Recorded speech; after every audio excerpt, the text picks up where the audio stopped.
We have several other myths that block us, and one of the most prevalent, especially in, I've found, this is anecdotal evidence, I have no real data for this, but especially in higher ed institutions, is this idea of an expert myth.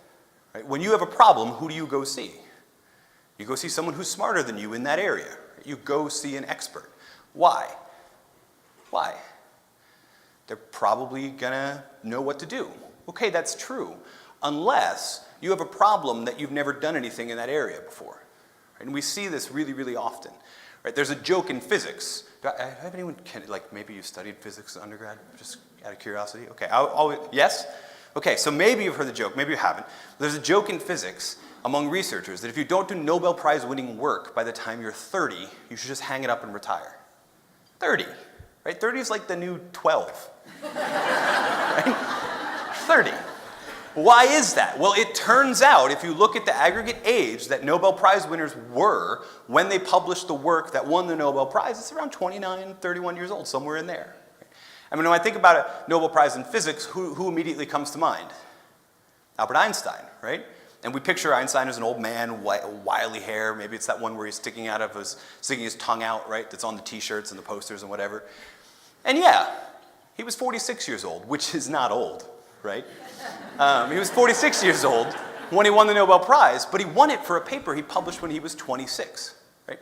So what's going on? We think that as expertise goes up, your creative output should go up, but it's actually kind of, if you take a U and you turn it upside down, it looks more like that. There's a point where the more expertise, the less creative output.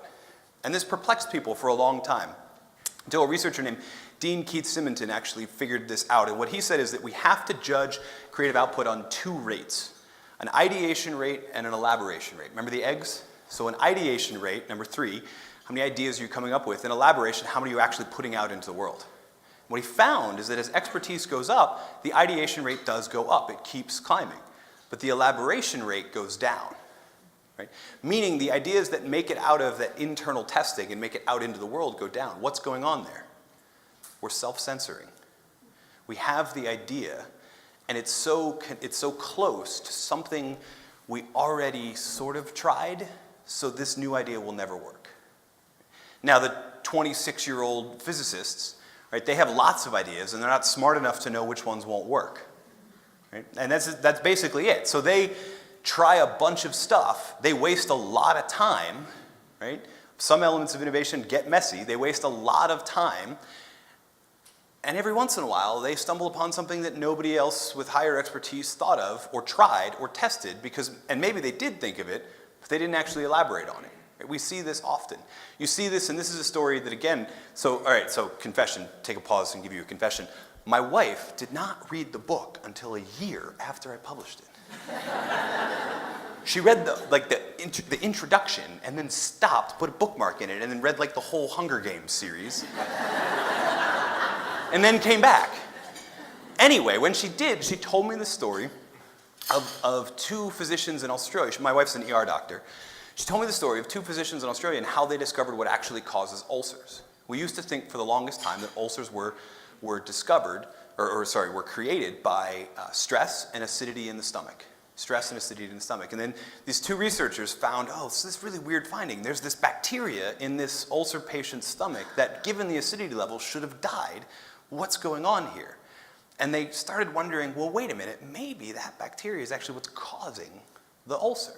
Right? And they presented this to the local medical community, and they basically said, you're crazy. Right? We know it's stress and it's acidity levels in the stomach. So what do? We give you Tums, we give you deep breathing exercises, and if that doesn't work, we just cut out that piece of your stomach.